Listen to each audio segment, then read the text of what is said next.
mewujudkan merdeka belajar melalui kesepakatan kelas.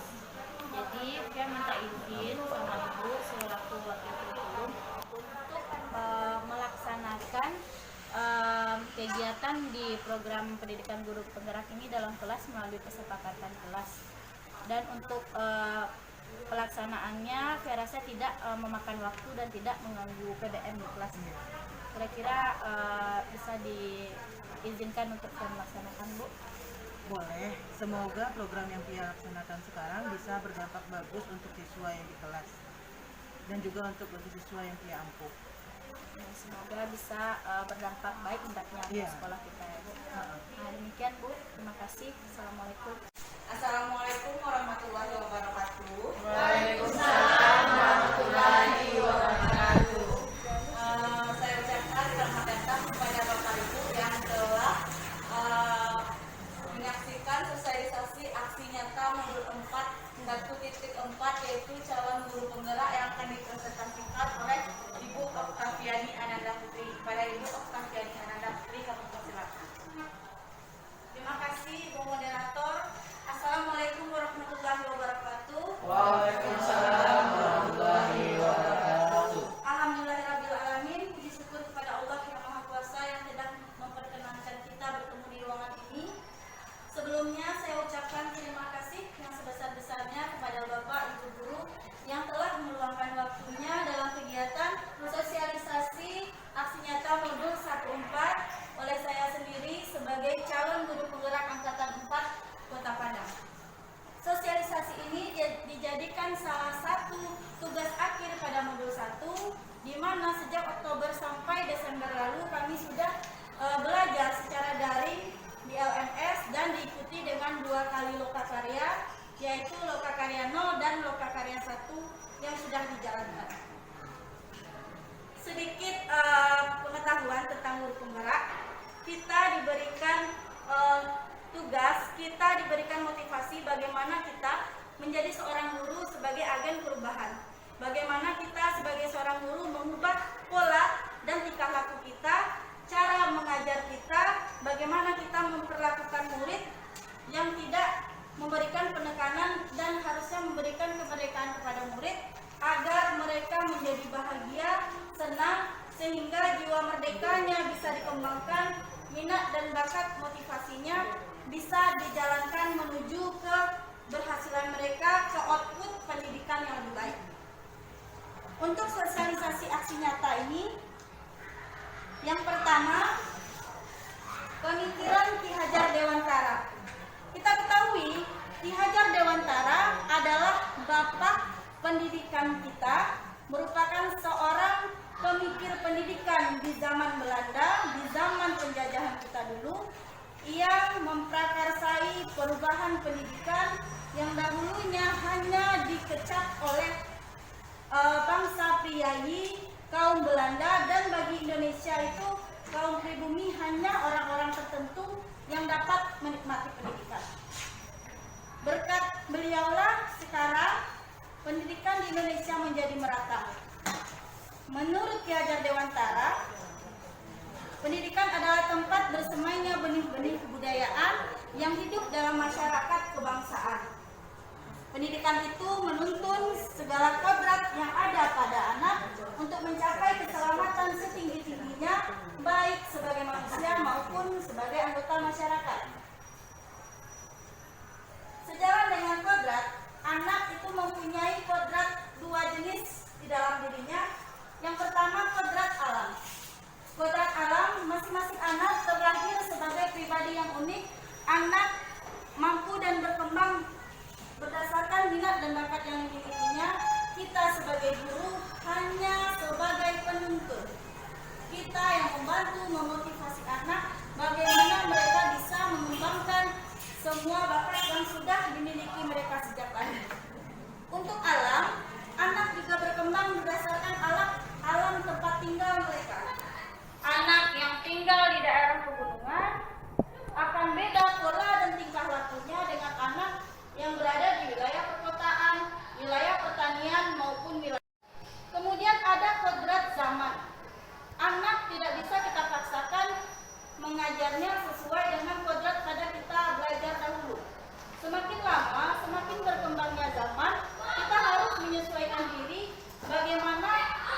anak itu berkembang dengan zamannya.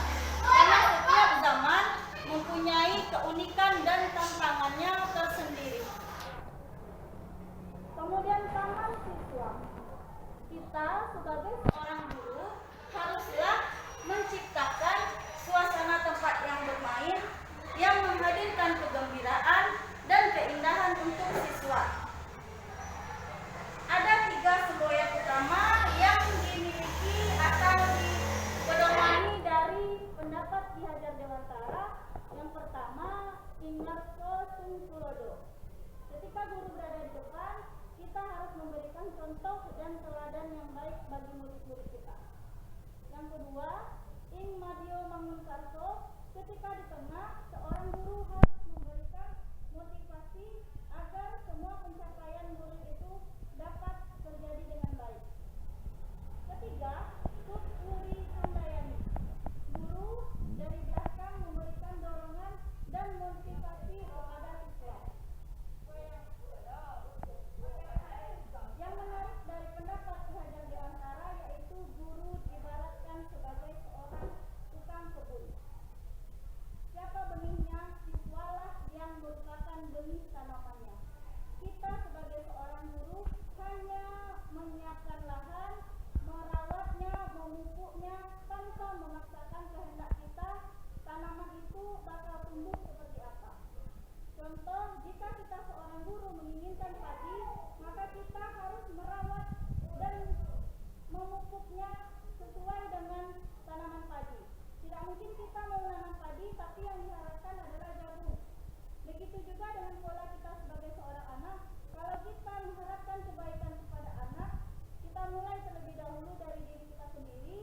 Kemudian kita tidak bisa memaksakan keinginan kita. Seorang anak mau jadi ini, mau jadi itu, karena mereka sudah ada kodratnya sejak lahir. Hanya kita perlu mengembangkannya saja.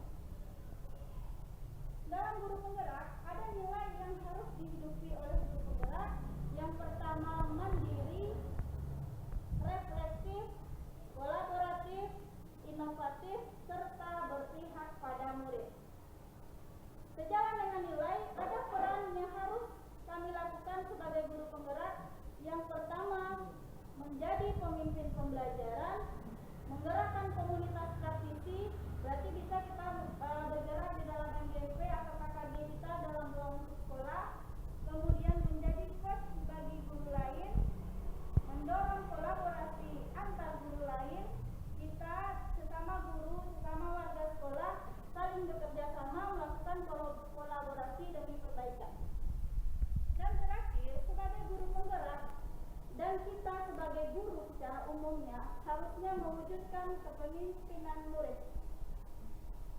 Berdasarkan nilai dan peran tersebut, diharapkan saya sebagai CGP dan kita semua sebagai pendidik di sekolah ini dapat memprakarsai perubahan dengan cara mendorong tumbuh kembang murid secara holistik, mengembangkan diri secara aktif, menggerakkan komunitas praktisi pendidikan, menjadi coach bagi orang lain, dan menjadi teladan serta agen transformasi bagi ekosistem pendidikan. Selama mengikuti program guru penggerak ini, saya pribadi mempunyai keinginan dan cita-cita menuju perubahan anak didik kita yang dinamakan visi murid impian. Apa itu visi murid impian? Keadaan yang kita cita-citakan kepada anak yang diharapkan pada akhirnya dimiliki oleh seorang anak ketika dia selesai menempuh pendidikan di sekolah ini. Visi murid impian yang saya cita-citakan yaitu menuntun siswa memiliki karakter sesuai profil pelajar Pancasila, menghidupi budaya daerah, serta berwawasan lingkungan. Profil pelajar Pancasila ada 6 jenis yang harus kita kembangkan sebagai seorang pendidik yang untuk menjadikan karakter anak menjadi lebih berbudi pekerti luhur. Yang pertama, beriman, bertakwa kepada Tuhan Yang Maha Esa, dan berakhlak mulia.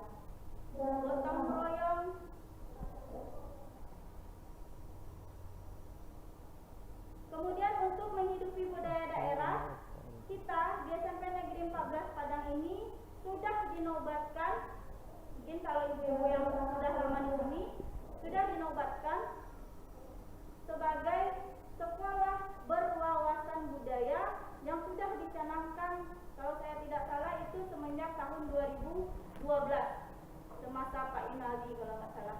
Jadi seharusnya kita semua sebagai guru di sini mewujudkan untuk menghidupi budaya daerah, mulai dari anak-anak mengenal randai atau keahlian menggunakan alat musik tradisional kita. Serta berwawasan lingkungan, diharapkan murid-murid kita mampu menjaga lingkungan, baik itu lingkungan sekolah dan menjaga kebersihan kelas mereka seutuhnya. Agar dapat mewujudkan visi murid yang kita cita-citakan tadi, dibutuhkan sebuah paradigma perubahan.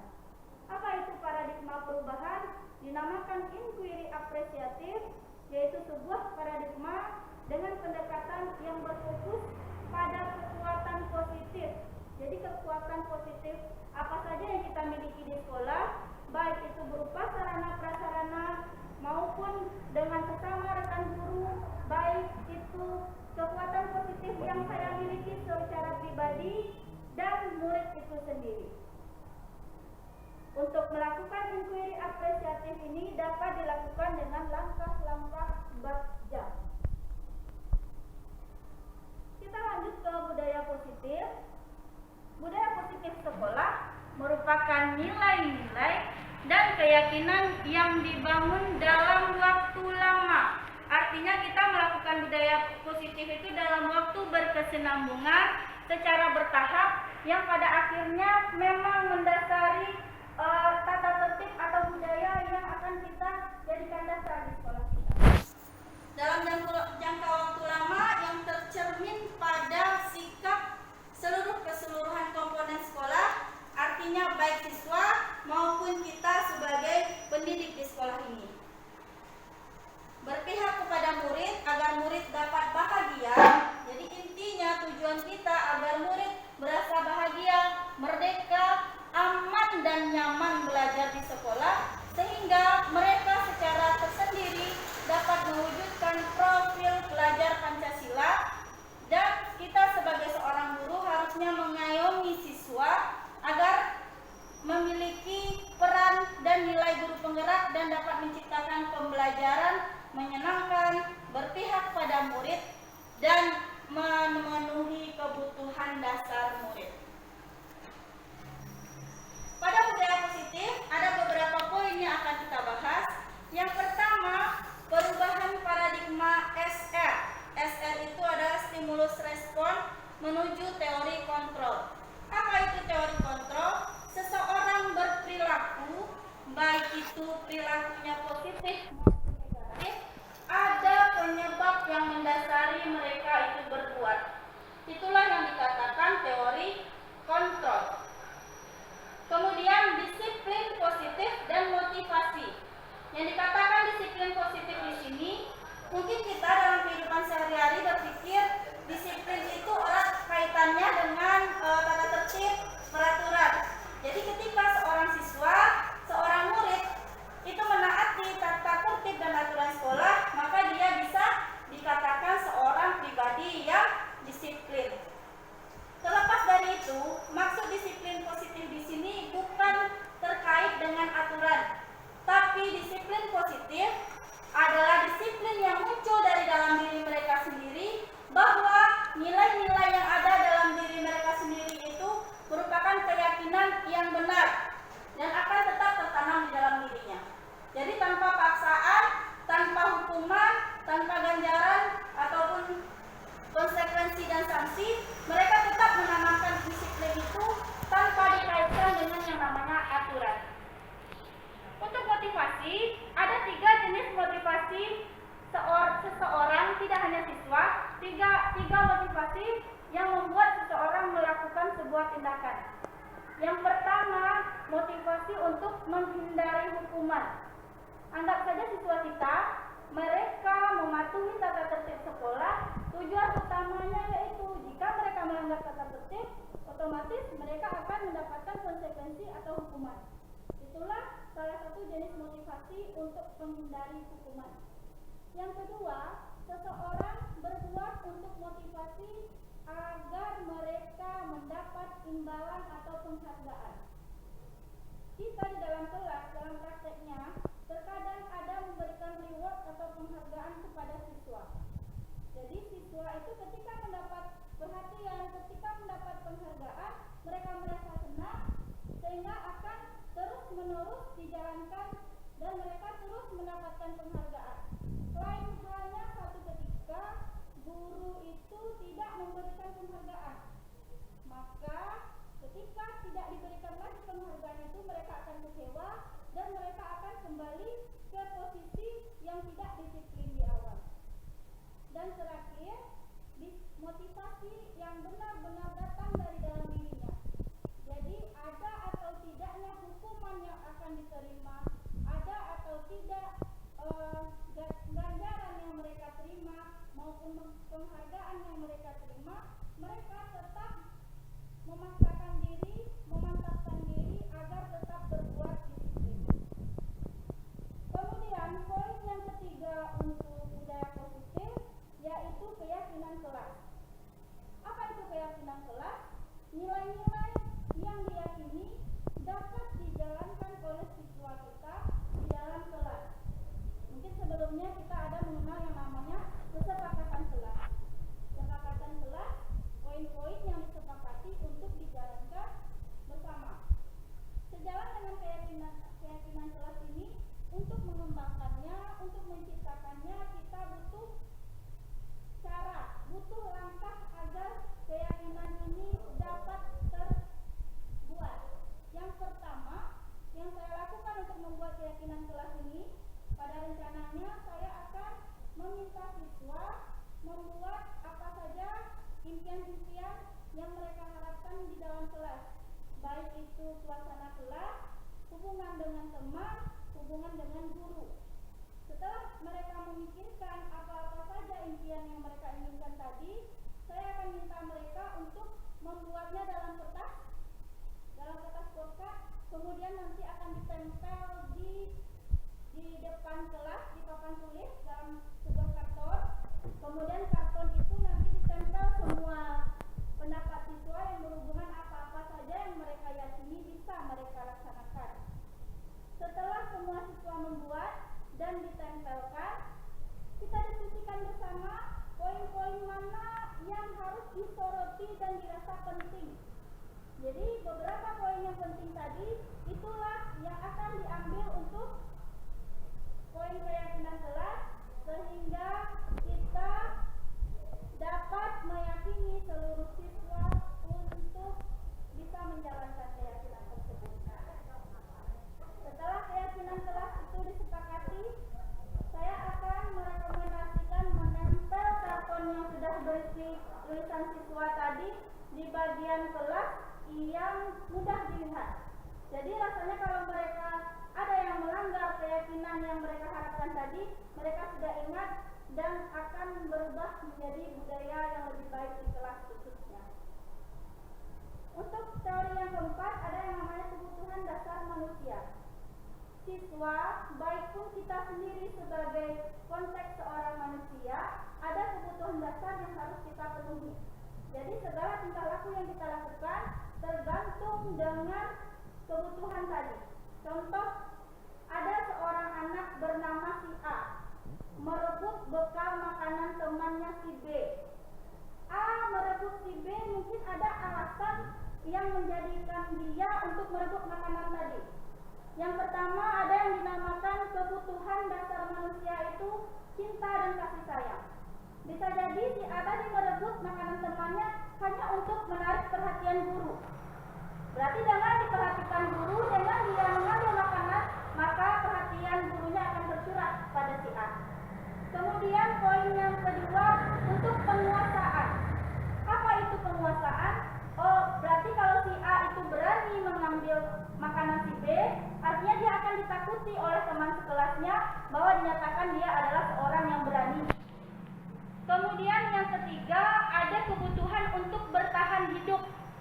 Apa itu kebutuhan bertahan hidup? Bisa jadi si A ini lapar dan tidak membawa bekal dari rumah atau orang tuanya tidak tidak mampu membungkuskan bekal dari rumah, maka dengan kondisi lapar tersebut, mau tidak mau, dia harus mengambil makanan temannya.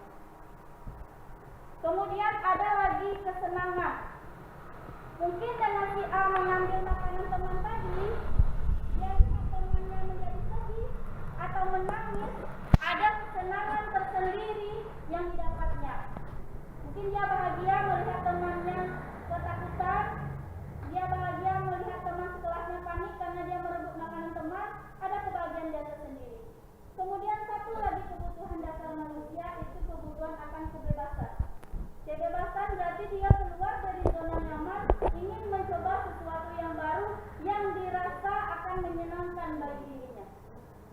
Kemudian untuk posisi kontrol, poin kelima untuk budaya positif yaitu posisi kontrol. Ada beberapa posisi kontrol yang akan kita perankan sebagai seorang guru maupun sebagai seorang orang tua di rumah. Yang pertama itu penghukum. Apa itu posisi penghukum? Kita menempatkan diri sebagai orang dengan kekerasan verbal, bahkan kekerasan fisik untuk memaksa mereka menjalankan sesuatu nilai yang kita anggap benar. Nah, misalkan kita mau dia menjalankan ini dan mereka langgar, bisa jadi kita melakukan kekerasan verbal dengan kata-kata yang tidak menyenangkan atau bahkan fisik. Itu namanya posisi kontrol penghukum. Ada lagi yang kedua, posisinya adalah posisi kontrol pembuat orang merasa bersalah. Apa itu membuat orang merasa bersalah?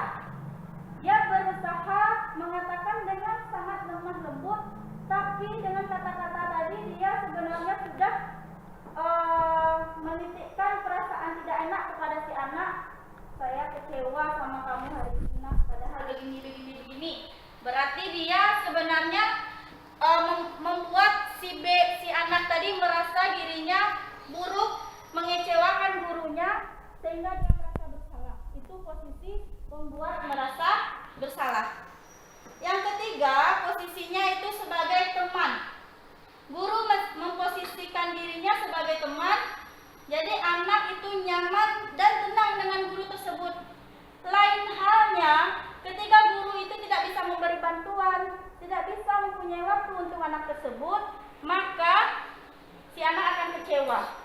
Ketika anak itu kecewa, maka dia sudah tidak menganggap guru tadi lagi, dan jika dia beranggapan tetap menjadi teman, dia fokus hanya pada teman itu, pada guru yang dianggapnya teman, tetapi mengabaikan guru yang lain. Posisi yang keempat dinamakan posisi pemantau. Pemantau ini identik dengan yang namanya aturan. Seorang komonitor yang hanya berpaku pada tanggung jawabnya untuk menjalankan konsekuensi sesuai dengan aturan yang sudah ditetapkan. Terakhir, posisi kontrol terbaik yang paling tinggi yang seharusnya kita harus jalankan itu sebagai manajer. Untuk menjadi seorang manajer, kita tidak perlu mengungkit-ungkit segala sesuatu kesalahan untuk anak. Kita harus memotivasi anak bagaimana mereka bisa menyadari kesalahannya sendiri, belajar dari kesalahan sendiri, kemudian melakukan perbaikan untuk dirinya sendiri. Dan terakhir ada yang namanya segitiga restitusi. Apa itu segitiga restitusi? Berarti ada 3 posisi, ada 3 sisi untuk anak melakukan perbaikan. Restitusi itu secara umum adalah bentuk cara anak bagaimana mereka memperbaiki kesalahannya, kemudian dia kembali kepada kelompoknya. Yang pertama, segitiga restitusi itu menstabilkan identitas, memvalidasi, kemudian melakukan tindakan. Dengan menstabilkan identitas, guru menggambarkan bahwa kesalahan yang dilakukan anak itu kemudian distabilkan, tidak mengapa kita melakukan kesalahan, agar kita paham, agar menjadi membuat perubahan, dan terakhir benar-benar memperbaiki diri demi perbaikan. Untuk menjalankan perubahan positif yang akan saya terapkan di sekolah ini, kita mulai dari disiplin positif.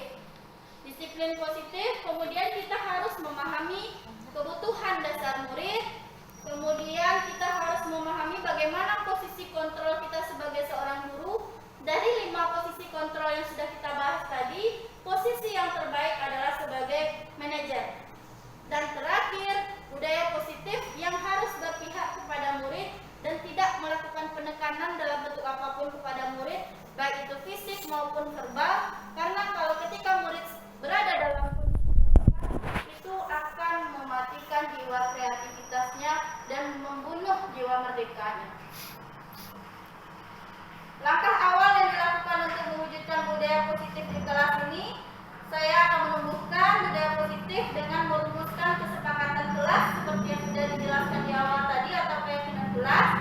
Kesepakatan kelas ini mengedepankan peran aktif siswa sebagai subjek pendidikan, berarti sesuai keinginannya sendiri apa cita-cita kelas yang mereka harapkan, baik itu di suasana kelas ataupun lingkungannya.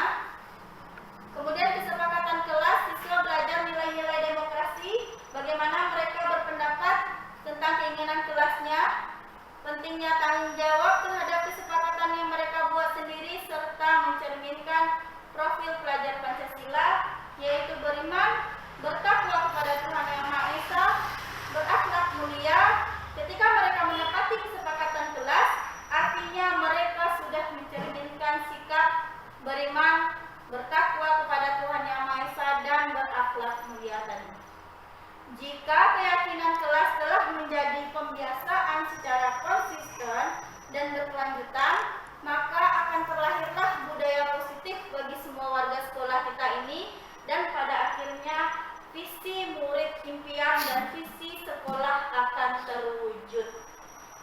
Demikianlah sosialisasi yang bisa saya sampaikan. Terima kasih atas waktu dan kesempatan Bapak Ibu Guru. Wassalamualaikum warahmatullahi wabarakatuh. Waalaikumsalam warahmatullahi wabarakatuh. Assalamualaikum warahmatullahi wabarakatuh.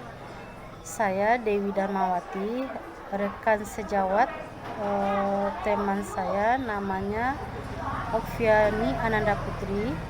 Saya sebagai teman sangat mendukung dengan adanya program guru penggerak dengan harapan teman saya Okviani Ananda Putri bisa memberikan inovasi terbaru dan bisa mengaplikasikan ilmunya kepada peserta didik, juga kepada teman sejawatnya di SMP Negeri 14 Padang. Di awal pembelajaran semester 2 ini kita harusnya memulai pembelajaran dengan kedisiplinan yang bagus. Kita mulai dari diri sendiri untuk memperbaiki diri agar proses pembelajaran kita menjadi aman, nyaman, dan menyenangkan bagi kamu di dalam kelas, sehingga nantinya kamu bisa mendapatkan hasil yang maksimal untuk pencapaian kamu di sekolah ini. Kemudian untuk sebagai pedoman agar kita sama-sama bisa mengerjakan itu semua, bisa menaati aturan, kita butuh sebuah keyakinan di kelas ini. Keyakinan itu dinamakan keyakinan kelas. Kalau biasanya semester lalu kita bahas itu namanya kesepakatan kelas. Ada kita bahas kesepakatan kelas mengenai kumpulan tugas semester lalu. Nah, kalau sekarang kita ubah namanya bukan kesepakatan lagi. Ternyata sepakat saja tidak cukup, itu diubah menjadi namanya keyakinan kelas. Apa itu keyakinan kelas? Apa-apa saja yang menurut kamu yakin bisa kamu kerjakan tanpa paksaan dari pihak manapun, yang seharusnya bisa membawa kamu ke dalam perbaikan. Baik itu perbaikan dalam sisi kognitif maupun sikap kamu terhadap diri sendiri, orang tua, guru, maupun lingkungan sekitar. Jadi di sini Ibu punya kertas. Dari kertas ini kamu silakan tulis apa-apa saja keinginan kamu tentang pembelajaran, tentang lingkungan sekolah ini yang perlu atau hendaknya kamu inginkan di dalam kelas kita, khususnya 88. Apa saja keinginan-keinginan, kamu boleh menulis beberapa keinginan, 3, 5, ataupun lebih dari keinginan itu. Kemudian nanti akan disepakati bahwa beberapa dari yang sudah diinginkan itu tuh benar-benar harus diyakini di kelas ini, disepakati bersama, kemudian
poin pertama. Jaga nama baik kelas. Menjaga nama baik kelas. Oke. Terus apa lagi? Menjaga nama baik kelas. Baik kelas. Lagi Datang tepat waktu. datang tepat waktu.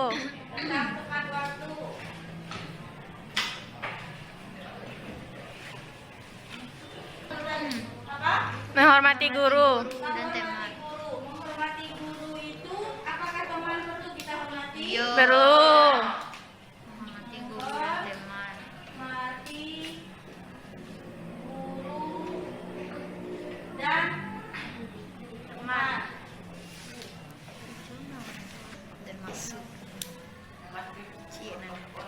Berpakaian rapi itu. Mematuhi Protokol kesehatan. kesehatan. Kalau kita ganti bahasanya mematuhi tata tertib sekolah bagaimana? Ya, Karena kita tidak selamanya berada dalam pandemi. Mematuhi protokol kesehatan itu kan termasuk ke dalam tata tertib sekolah pada saat pandemi. Berarti kita bisa diubah menjadi mematuhi tata tertib sekolah? Bisa. Oke. Tepat waktu. Mengumpulkan tugas tepat waktu. Yes, belajar sebelum belajar. Berdoa sebelum belajar. Apakah sebelum saja? Saya sudah. Bisa kita jadikan keyakinan kelas. 8.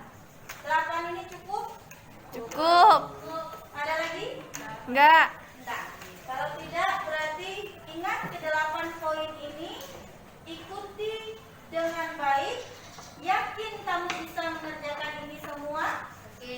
Yakin kamu bisa komit dengan diri sendiri? Oh, saya bisa datang tepat waktu, saya bisa berpakaian rapi, saya bisa menjaga kebersihan.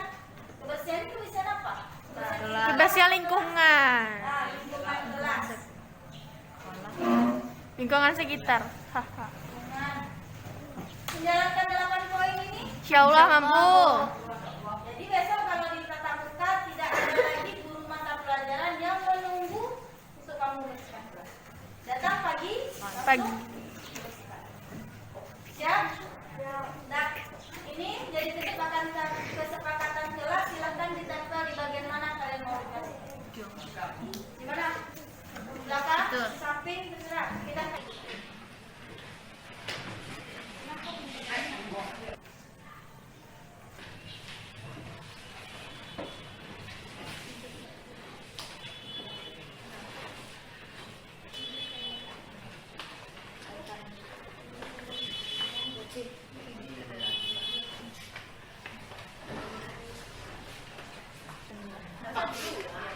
ataskan lagi.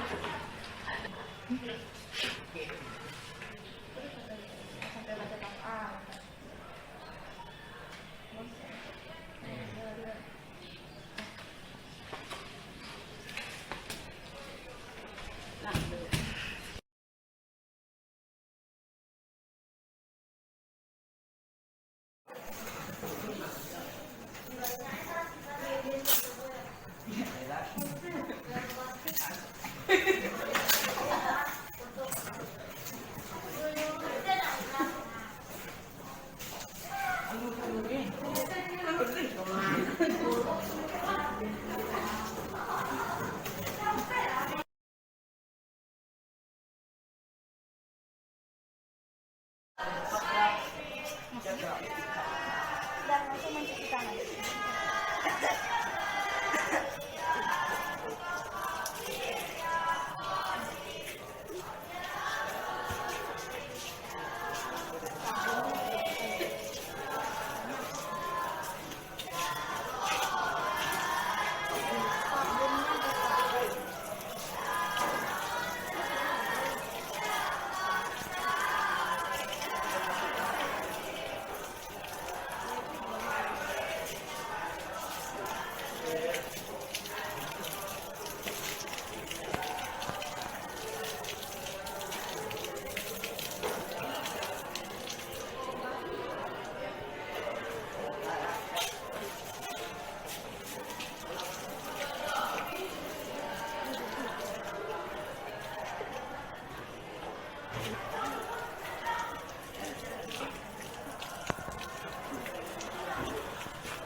Waalaikumsalam warahmatullahi wabarakatuh.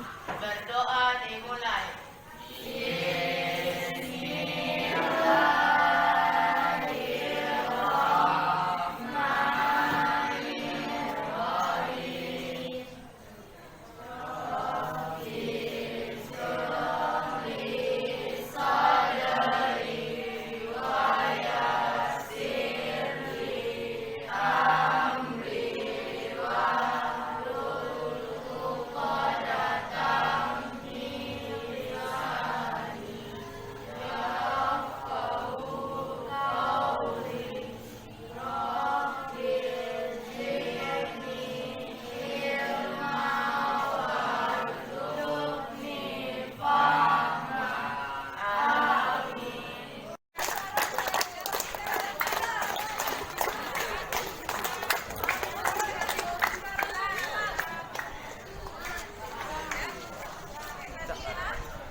Ibu Febri, mohon bantuannya. Ini ada siswa kita beberapa orang yang berdiri di depan Ibu, itu dia mau tergabung ke Randai.